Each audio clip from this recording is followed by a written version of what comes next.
అందరికీ నమస్కారం. ఈరోజు ఉదయం ఉండి మండలం ఉణుదూరు గ్రామాన్ని సందర్శించాను. ఆ గ్రామంలో దీర్ఘకాలంగా 40-50 సంవత్సరాలుగా ఆ డ్రైన్ గట్ల మీద ఇళ్ళు వేసుకొని అక్కడే స్థిరపడ్డారు పేదలు. దాదాపు 70-80 కుటుంబాలు. వాళ్ళ కరెంట్ కనెక్షన్ ఉంది. పంచాయతీ వాళ్ళు నీటి సౌకర్యం వేశారు. వాళ్ళు ఇళ్లు పన్ను కడుతున్నారు. అన్ని రకాల హక్కులు అనుభవిస్తున్నటువంటి పేదవాళ్ళని మొన్న 3 రోజుల క్రితం ఇలా నిర్దాక్షిణ్యంగా బుల్డోజర్ పెట్టి మొత్తం అన్నిటిని ధ్వంసం చేసి వాళ్ళని ఇంటికొకరు పుట్టుకొకరుగా పుట్టకొకరు చెట్టుకొకరు అయ్యేటట్టుగా వాళ్ళందరినీ కూడా చిన్న భిన్నం చేసేశారు. చాలా దారుణంగా ఆ సందర్భంలో దాన్ని ప్రవర్తించారు. ఒకటి, ఆ ప్రభుత్వ స్థలాల్లో కాలువ గట్ల మీద అటు ఇటు ఉన్నటువంటి కొబ్బరి చెట్లన్నీ భూస్వాములు అనుభవిస్తున్నారు. అవన్నీ ప్రభుత్వ స్థలంలో ఉన్నాయి. డ్రైన్కి ఒకవైపు పేదలు ఉన్నారు. ఆ పేదలు ఉన్న లైన్లోనే భూస్వాములకు సంబంధించిన కొన్ని షెడ్లు ఉన్నాయి. వాటిని మాత్రం తాకలేదు. సురక్షితంగా వాళ్ళు పచ్చని ఆకుపచ్చ పట్టా కట్టుకొని బహిరంగంగా వాళ్ళు స్వాధీనం చేసుకొని పెట్టుకున్న వాటిని టచ్ చేయలేదు. వీళ్ళ ఇళ్ళు మాత్రమే కూలగొట్టేశారు. రెండో వైపున డ్రైన్కి అవతల వైపున పూర్తిగా పంట కాలంలో డ్రైన్ కూడా మూసేసి ఈ చేపల చెరువులకు అవసరమైన షెడ్లు, వాటికి అవసరమైన వర్క్ ప్లేస్లు, వాళ్ళ స్టోర్లు, వాళ్ళ బస్తా అన్ని పెట్టేసుకున్నారు. ఆ రకంగా వాళ్ళ పూర్తి స్వాధీనంలో ఉన్నది. అంటే స్పష్టంగా కంటికి చూసేదానికి అందరికి ఎవరికైనా సులభంగా అర్థమవుతున్నది. భూస్వాములు పెత్తందారుల పట్ల ప్రభుత్వం ఒక రకంగా, పేదవాళ్ల పట్ల మాత్రం వాళ్ళ దిక్కుముక్కు లేని వాళ్ళని చాలా గాలికి వదిలేసి వాళ్ళని పట్ల దౌర్జన్యం చేస్తున్నట్టు కనిపిస్తుంది. రెండవది, వాళ్ళు 10 నిమిషాలు మాకు టైం వేయండి, సామాన్ తీసుకెళ్తామన్నా సామాన్ తీసుకోవటానికి కూడా అనుమతించాల. అలాగే కొంతమంది స్త్రీలు, మహిళలు, అందులో 2 గర్భవతులు, వాళ్ళు లోపల నుంచి బయటకు వచ్చే లోపల పైన పడేశారు. ఒక 2 సోహత పడిపోతే తర్వాత అంబులెన్స్ పిలిచి ఆసుపత్రిలో ఇక్కడ కూడా చెయ్యిరిగి ఆసుపత్రిలో కోలుకుంటున్నటువంటి పరిస్థితి. అంత దుర్మార్గంగా వాళ్ళు వీధుల్లో పడితే మంచినీళ్ళు కూడా ఆ రోజు అమ్మకుండా చేశారు. మంచినీళ్ళు లేవు, తిండి లేదు. ఈ రోజు కూడా రోడ్డు మీద స్టవ్ పెట్టి వండుకున్న పరిస్థితి. కొంతమంది ఇతర వాళ్ళకి చుట్టాల దగ్గర పక్కాల దగ్గరికి వెళ్ళి చేస్తున్నారు. వాళ్ళకి పనులు కల్పించాల. న్యాయం కోసం కోర్టుకు వెళ్ళారని చెప్పి మధ్యాహ్న భోజన కార్మికులను ఉద్యోగం తీసేశారు, బెదిరించారు. వాళ్ళ తీసుకొని వాళ్ళ రేషన్ కార్డులు తీసుకొని పట్టాలు సృష్టించి మీకు పట్టాలు ఇచ్చాం ఖాళీ చేయండి అని చెప్పి చట్టాలను గౌరవిస్తున్నట్టు. ఎక్కడిచ్చారు పట్టాలు? ఎక్కడో ఊరికి దూరంగా కుటిక లోతు లోపల గుంటలో 1.5 సెంటు ఇచ్చి పట్టా చేతిలో పెట్టి ఇళ్ళు కూలగొట్టి వెళ్ళిపోమని చెబుతారా? స్థలం ఎవరన్నా ఆల్రెడీ దరఖాస్తు చేసుకొని మేము ఎక్కడన్నా ఇళ్లలో అద్దెకో బద్దెకో ఉంటున్న వాళ్ళకి మా ఇల్లు కావాలా, ఇళ్ల స్థలం ఇవ్వమంటే అటువంటి వాళ్ళకి పట్టా ఇస్తే అర్థం ఉంది. ఇల్లు ధ్వంసం చేసి స్థలం ఉంది 1.5 సెంటు ఎక్కడదండి? ఏ చట్టం? ఇంతకుముందు జగన్మోహన్ రెడ్డి గారు జగనన్న కాలనీ పెట్టిన ఇది. ఇప్పుడు ఈ ప్రభుత్వం ఏం చెప్పింది? 3 సెంట్లు ఇస్తాం మీకని చెప్పింది. ఈ 3 సెంట్లు వాగ్దానం ఏమైంది? 3 సెంట్లు ఇవ్వలేదు. ఇళ్ళు కూలగొట్టినప్పుడు ఒట్టి స్థలం ఇచ్చి పొమ్మంటే స్థలంలో కాపురం ఉంటారు ఎవరన్నా? ఆ స్థలం ఇల్లు కట్టాలి కదా, ఇల్లు కట్టుకోవడానికి డబ్బు సహాయం చేయాలి కదా. మీరు స్థలం ఇచ్చి ఇల్లు కట్టి ఇల్లుకు మారండి అంటే ఎవరైనా మారుతారు. ప్రత్యామ్నాయం చూపకుండా 1.5 సెంటు ఇచ్చేసి అది గుంటలో ఇచ్చి అక్కడ పోయి కాపురం ఉండండి అంటే హృదయం ఉందా లేదా వీళ్ళకి? డిఎస్పీ నేరుగా వచ్చి అక్కడ కూర్చొని పోలీసుకి ఏదైనా పని ప్రజల మీద దౌర్జన్యం చేయడానికి పోలీసు ఉందా? లా అండ్ ఆర్డర్ కాపాడటానిక? అక్కడ లా అండ్ ఆర్డర్ ప్రాబ్లం ఉందా? పేదవాళ్ళు ప్రాణాలు అర్చేతిలో పెట్టుకొని పరుగులు తీస్తుంటే వాళ్ళ వెంటపడి పోలీసులు దౌర్జన్యం చేస్తారా? డిఎస్పీ భూస్వాములు గెస్ట్ హౌస్ లో ఉండి అక్కడి నుంచి కథ నడిపించేసేదంతా. కలెక్టర్ గారు వీళ్ళు మొరకోవడం వెంటనే సిద్ధంగా లేరు. అంటే ఉండి నియోజకవర్గానికి ప్రత్యేక రాజ్యాంగం, ప్రత్యేక చట్టం ఉన్నట్టుగా మాకు అనిపిస్తుంది. భారతదేశ చట్టాలు, ఇక్కడ ఆంధ్రప్రదేశ్ ప్రభుత్వం చేసే నిర్ణయాలు, వాళ్ళ వాగ్దానాలు, ముఖ్యమంత్రి గారి మాటలకి ఇక్కడ ఏ విలువ లేదు. మొత్తం అక్కడ ఉండి ఒక ప్రత్యేకమైన రాజ్యం లాగా, ఒక సంస్థానం లాగా నడుస్తా ఉన్నది.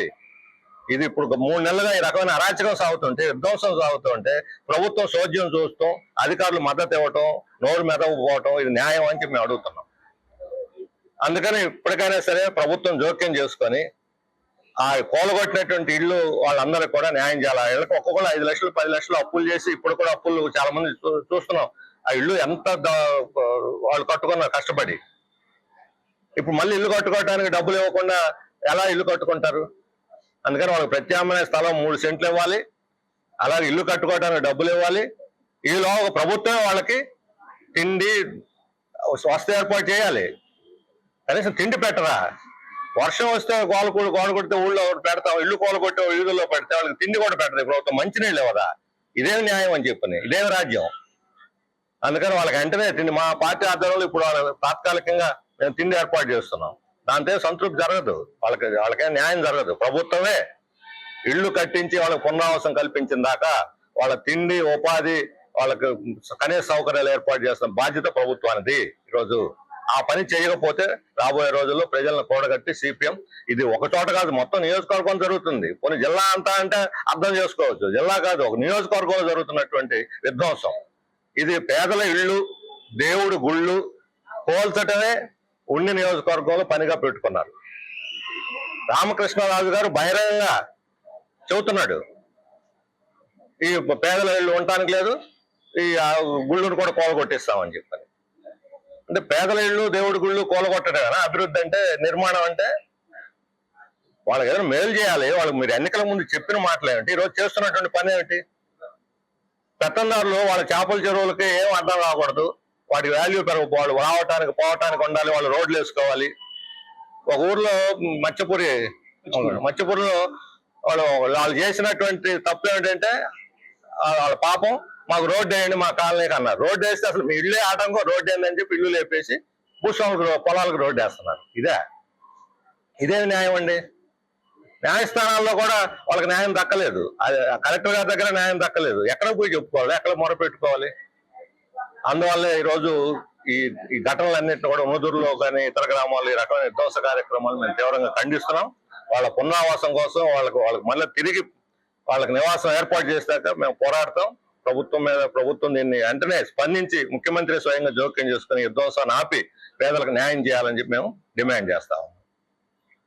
ఉండి నియోజకవర్గంలో జరుగుతుంది ఏమాత్రం కూడా అభివృద్ధి కాదు, విధ్వంసం జరుగుతూ ఉంది. కేవలం ఉండి నియోజకవర్గంలో ఎవరైతే ల్యాండ్ లార్డ్స్ ఉన్నారో, ముఖ్యంగా ఆక్వా కల్చర్ చేస్తూ పెద్ద పెద్ద భూస్వాములు ఉన్నటువంటి ఎవరో వారి ప్రయోజనాల కోసమే ఇక్కడ ఈ విధ్వంసం జరుగుతూ ఉంది. మేము ఇప్పటికీ రెడ్ హ్యాండెడ్ గా ఏ ల్యాండ్ లార్డు ఎంత భూమి, ప్రభుత్వ భూమిని ఆక్రమించుకుని రొయ్యల చెరువుని చేసుకుని ఫలసాయం పొందుతూ ఉన్నారు, వరి పండించుకుని ఫలసాయం పొందుతూ ఉన్నారు, కొబ్బరి చెట్లని ఫలసాయం పొందుతున్నారని చెప్పేసి రికార్డెడ్ గా వీడియోల ద్వారా మేము చెప్పాం. సంవత్సరం అయింది. ఇప్పటి వరకు కూడా పేదరిని కూల్చారు కానీ ఈ ధనవంతుల ఆధీనంలో ఉన్న ప్రభుత్వ సెంటు భూమిని కూడా వీరు స్వాధీనం చేసుకోలేదు. అంటే దీన్ని బట్టి స్పష్టంగా అర్థమవుతుంది అంటే వారికి లాభం చేయడం కోసమే ఈ విధ్వంసం చేస్తున్నారు. వారికి లాభం కూడా ఏదో ఉచితంగానో ఊరికేనో సేవ కోసం చేయట్లేదు. ఇది కూడా మంచి లాభసాటి వ్యవహారంగాను కూడా నడుస్తూ ఉంది. ఇది ఉభయకారకంగా ఉంది. ల్యాండ్ లార్డ్స్ కి బాగా జరుగుతూ ఉంది, చేసి పెట్టే వాళ్ళకి కూడా లాభం జరుగుతూ ఉంది. ఇది పేదలు సమిధులైపోతా ఉన్నారు. ఇది అలాగే స్థానిక ఎమ్మెల్యే దగ్గరికి వెళ్ళి మొరపెట్టుకుంటే, ఆయన చేదరించుకుంటే ఏదైనా మనల్ని ముఖ్యమంత్రి గారు కాపాడతారని చెప్పేసి ముఖ్యమంత్రి దగ్గరికి, అలాగే యువనేత కాపాడతాడని చెప్పేసి యువనేత దగ్గరికి ఈ పేదలందరూ కూడా వెళితే వీళ్ళకి అపాయింట్మెంట్ దొరకలేదు. ఏమైనా సరే వాళ్ళు కలిసి వెళ్ళాలని చెప్పేసి ఈ పేదలు మామూలుగా పొద్దున్నెళ్ళి సాయంత్రంకి వచ్చేద్దాం అనుకున్న వాళ్ళు, లోకేష్ గారు ఈ రోజు లేరు రేపు ఉంటారో వెళ్ళిపోండి అంటే వెళ్ళిపోకుండా కూడా అక్కడే పడుకుండిపోయి అక్కడే ఉండిపోయి స్నానం లేకుండా తిండి లేకుండా అక్కడే ఉన్నప్పుడు కూడా రెండో రోజు కూడా ఆయనకు అపాయింట్మెంట్ ఇవ్వలేదు. అంటే ఇక్కడ మాజీ MLA, Telugu Desam party polit bureau సభ్యులు మంతేని రామరాజు గారి దగ్గరికి మేము అందరం కూడా బాధ్యతలు మమ్మ కూడా రమ్మంటే వాళ్ళతో పాటు మేము కూడా వెళ్ళాం. మీరు కూడా రండి కొంచెం చెప్తారు కానీ అంటే వెళ్ళాం. ఆయన కూడా చెప్పాం, మీరు హైయెస్ట్ పోస్ట్ లో మీరు పోలిట్ బ్యూరో మెంబర్ గా ఉన్నారు, మీరు కనీసం మీ పార్టీకి మరి విరుద్ధంగా జరుగుతుంది కదా మీరు చెప్పండి అని చెప్పంటే ఆయన కూడా నిస్సహాయ వ్యక్తం చేశారు. పాపం నాయకులు ముఖ్యమంత్రి దగ్గరికి, యువనేత దగ్గరికి కూడా విజయవాడ వెళ్ళారు.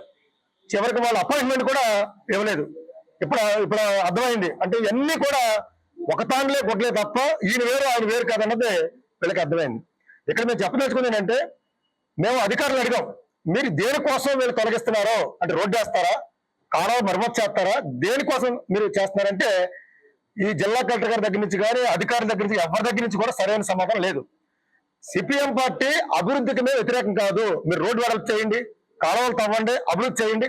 అభివృద్ధి చేస్తున్నప్పుడు ఎక్కడైనా ఏదైనా ఆటంకంగా ఉంటే దాన్ని మీరు ఏదన్నా ఇబ్బందిగా ఆటంకంగా ఉంటే దాన్ని తొలగిస్తే దాన్ని అర్థం చేసుకోవచ్చు. కానీ ఇక్కడ అది కాదు. అక్కడ కూడా మేము ఏం చెప్తున్నాం, మీరు వాళ్ళకి సరైన ప్రత్యామ్నాయాన్ని చూపించిన తర్వాతే ముందుకెళ్ళమన్నాం. కానీ ఎక్కడా కూడా సరైన ప్రత్యామ్నాయం లేకుండా కూల్చుకెళ్ళిపోవడమే ఘనకార్యం కింద కూల్చుకెళ్తున్నారు. అందుకే మేము మరొక ఆరోపణ చేస్తున్నాం. ఇవాళ జిల్లా అధికార యంత్రాంగాన్ని నిర్వీర్యం చేసేశారు. ఈ రాజకీయ ఒత్తిడితో నిర్వీర్యం చేసేశారు. ఇవాళ ఉండి ఎమ్మెల్యే, డిప్యూటీ స్పీకర్ ఆఫీసు నుంచే పోలీసు, రెవెన్యూకి ఆదేశాలు జారీ చేయబడతాయి. అంటే ఒక విధంగా చెప్పాలంటే జిల్లా ఎస్పీ గాను, జిల్లా కలెక్టర్ గాని కూడా ఈ రఘురామకృష్ణరాజు గారే వ్యవహరిస్తా ఉన్నారు. మొత్తం అన్ని కూడా ఆయన చేతుల్లోకి తీసుకున్నారు. ఇది ఇంతకంటే దారుణమైనటువంటి విషయం ఉండదు. ఎప్పటికైనా సివిల్ సర్వీస్ చదివి వచ్చినటువంటి ఐపీఎస్ గాని, ఐఏఎస్ గాని మీ అధికారాలను మీరు ఉపయోగించండి అని చెప్పేసి మేము విజ్ఞప్తి చేస్తాం. అయితే ఒకటి మాత్రం వాస్తవం, ఖచ్చితంగా ఈ పొగరబోతులకి ఏదైతే పొగరబోతు గిత్త ఉందో ఇటువంటి గిత్తలకి ఈ ఎర్ర జెండా ఖచ్చితంగా ఇక్కడ ముకుతాడేస్తుందని చెప్పేసి కూడా మేము చెప్తా ఉన్నాం. పేదలకి ఖచ్చితంగా అండగా ఉంటాం. మేము గట్టి పోరాటం చేసి వీటి అడ్డుకుని చేస్తామని చెప్పేసి కూడా ఈ సందర్భంగా మేము తెలియజేస్తా ఉన్నాం.